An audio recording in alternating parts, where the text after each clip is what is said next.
안녕하십니까. 안녕하세요. 박병건의 사이다 법률상담. 오늘은 부당이익금 반환 청구 소송에 대해서 알아보려고 하는데요. 네. 일단 부당이익에 대해서 단어를 살펴보고 가야 될 것 같아요. 네. 부당이득이란 법률상 원인 없이 타인의 재산 또는 노무로 인하여 이득을 얻고 이로써 상대방에게 손해를 가한 경우를 말합니다. 부당이익이라는 것은 이런 뜻인데 그럼 네. 부당이익금 돌려주세요 하는 게 이제 반환 청구 소송이 텐데요. 네네네. 이 반환 청구 소송은 어떻게 법률상에서 정의를 하고 있는지 그것도 한번 읽어주세요. 소송에 대해서 이제 간략하게 한번 소개를 드리면 방금 말씀하신 대로 이제 부당 이득을 취한 사람이 있겠죠. 그러면 청구하는 사람은 그 상대방의 부당 이득으로 인해서 손해를 본 사람이 되겠죠. 그래서 이제 상대방의 부당 이득으로 인해서 손해를 본 사람이 원고가 돼서 상대방을 상대로 부당이득금 반환 청구 소송 소재기를 하는 것이죠. 그럼 이제 우리 민법상에서는 이것을 어떻게 처리하고 있는지 한번 이것도 소개를 해주세요. 네, 우리 민법의 규정 중에 제4장에서 부당이득에 관한 내용을 규정하고 있습니다. 그래서 741조에 법률상 원인 없이 타인의 재산 또는 노무로 인해서 이익을 얻고 이로써 이제 타인에게 손해를 가한 경우 그 이득을 반환해야 한다 이렇게 규정을 하고 있고요. 그 다음 그 후의 규정들이 이제 여러 가지 빚의 변제라는 제목, 또 뭐 기한 전의 변제라든지 또 수익자의 반환 범위 등에 대해서 자세히 규정을 하고 있습니다. 그러면 이제 도대체 어떤 케이스로 부당한 이익금이 생겨서 그걸 돌려달라고 했는지 궁금해요. 네.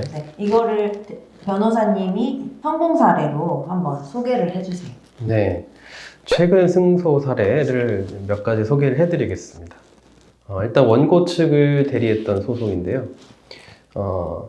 가정하자면 이제 여러 개의 필지가 있었는데 이 토지가 공동 소유자였습니다. 공동 소유. 원고하고 피고가 이제 공동 소유를 하고 있었는데 그 토지 중에 일부가 이제 수용이 된 거죠. 공익 사업을 위해서 수용이 돼요. 그러면 이제 그 공익 사업 시행자로부터 수용 보상금을 지급받게 되는데 그렇죠. 그 보상금이 쉽게 말하면 원고한테 왔어야 되는 게 피고한테 간 거예요. 부당하네요. 그죠?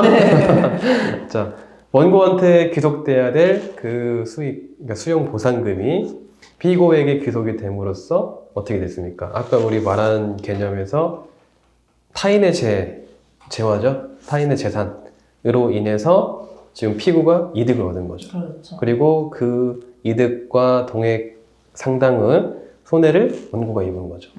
그래서 원고가 피고를 상대로 그 수용 보상금에 대한 반환, 부당이득 반환 청구 소송을 제기했던 사안이에요. 부당이득 반환 청구 소송이 들어가면 이 사실관계 하에서는 피고가 부당이득을 한 게 맞기 때문에 법원에서도 피고는 원고에게 그 부당이득을 반환하라 하는 판결을 선고했습니다.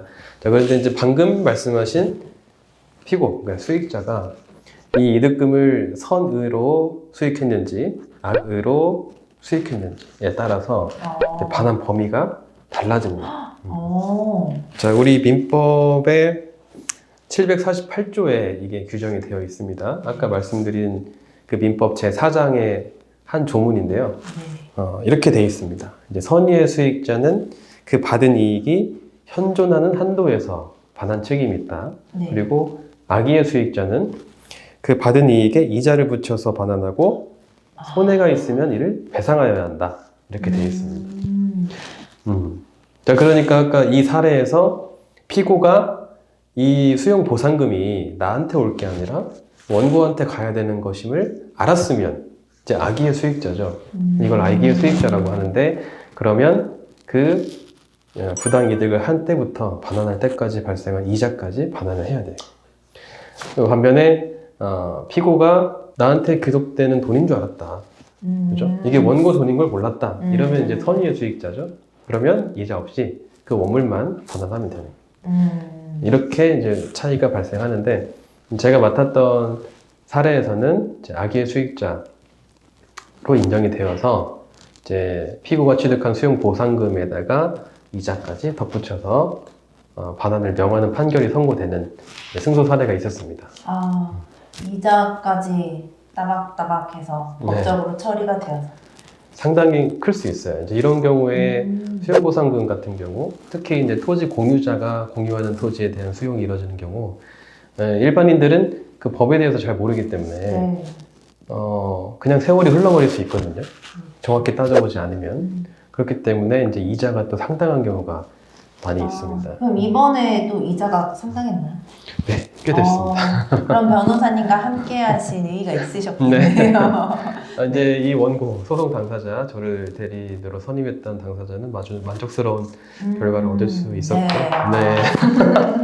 이제 이런 부당이득 반환 청구 소송에서 중요한 건 입증 책임이죠. 그렇죠. 입증 책임이 누구한테 있고, 또 그 입증 책임에 따른 증거를 얼만큼 수집해서 충실히 제출해가지고 이제 재판부를 설득할 수 있느냐, 이게 관건입니다. 네. 그러면 네. 원고 측이 네. 판결을 받았어요. 네. 돈을 이제 받아야 되는 상황인데 이 명령이 떨어지자마자 받을 수 있는 건가요? 그건 아닙니다. 우리 예전에 영상 좀 링크 이제 띄워드리겠습니다. 거기를 참고하시면 되는데, 이 소송은요, 그냥 피고가 원고에게 금원을 지급할 의무가 있다. 이걸 판결을 선고해주는 것에 불과하고, 만약에 그 판결 선고에도 불구하고 피고가 돈을 임의로 지급하지 않으면 원고가 다시 피고의 재산에 대해서 강제 집행을 해야 되거든요. 그런데 이제 문제가 되는 것이 판결 끝나고 승소했는데 피고가 정작 집행할 재산이 없다. 그러면 이 판결 선고가 아무런 소용이 없습니다. 네. 효력이 없어요. 있어봤자 집행이 안 되니까요. 그래서 우리가 소송 진행 단계에서 하는 것이 가압류입니다. 아하. 네, 제가 기존 영상 띄워드릴 테니까 참고하시고요. 우리 방금 승소 사례에서도 상대방 피고 재산에 대한 부동산에 대한 가압류를 진행하고서 진행을 했습니다. 그래서 소송이 끝났을 때 강제 집행으로 나아갈 수도 있었고, 또 그걸 빌미로 해서 상대방하고의 원만한 합의도 가능했던 사안이고요. 여러분도 이런 부당이득금 반환 청구 소송을 제기할 단계라면 꼭 사전에 보전 처분, 가압류 어떻게 하실지 변호사와 상의해서 진행하시고 본안 소송을 진행하시기 바라겠습니다. 이런 케이스가 발생을 했을 때 어떻게 소송 준비를 하면 좋을까요? 네, 일단 변호사, 법률 전문가죠. 변호사의 상담을 부담 없이 받아보십시오. 네. 대부분 제가 상담을 해보면 꺼려하는 부분들이 상당히 많으세요. 어려워하시는 분들. 그렇죠. 일단 변호사 만나서 이게 뭔가 상담을 해야 뭔가 해결책도 나오고 방안도 나오고 하는데, 그거 자체를 어려워하시다 보니까 이제 사건 자체가 제일 지지부진하는 경우가 많습니다. 그러니까 변호사를 찾아서 일단 상담 받아보시고, 그 다음에 이제 변호사의 조력을 받아서 이 부당이득 반환 청구, 아까 말씀드린 입증 책임에 따라서 어떤 증거를 수집해야 되는지 이제 차근차근 준비를 조력을 받아서 하신 다음에 그걸 토대로 변호사를 선임하셔서 부당이득 반환 청구 소송을 진행하시면 되고요. 변호사는 아무래도 이제 소송을 전문으로 하는 법률 전문가이기 때문에 각 소송의 진행 단계에서 여러분들하고의 의논을 통해서 어떤 게 필요하고 또 어떻게 대응해야 되는지 제시를 해드릴 겁니다. 그럼 그 제시에 따라서 소송을 진행하시면 큰 어려움 없이 소송에서 승소하실 수 있을 겁니다. 네, 시청해주셔서 감사합니다. 감사합니다.